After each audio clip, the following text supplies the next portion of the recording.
Gent per Formentera sospita que es poden estar produint irregularitats en diferents obres que s'estan executant a l'illa. Per això ha demanat al Consell Insular els expedients de reforma. I per aquest motiu, davant peticions que hem rebut de la ciutadania, de la militància i de Gent per Formentera respecte a aquestes tres obres, per aquest motiu hem demanat còpia dels expedients urbanístics per veure que s'estan fent segons que disposin de les llicències i que s'estigui fent les obres que s'estan fent segons aquestes llicències si les disposen. Concretament assenyalen que l'hotel d'Escopinar fa la reforma sense les cessions de terrenys ni la millora del carrer d'accés que s'havia de fer de manera prèvia i obligatòria. La cadena hotelera ha explicat que es tracta de dos projectes independents.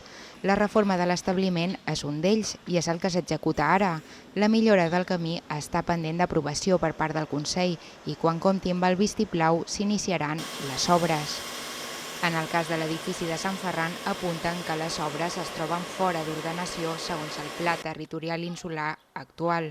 Al respecte, el Consell de Formentera ha apuntat que ja va paralitzar les obres perquè s'estaven excedint de la sol·licitud inicial. En el cas de Punta Prima, Gent per Formentera demana simplement que es mostrin les llicències.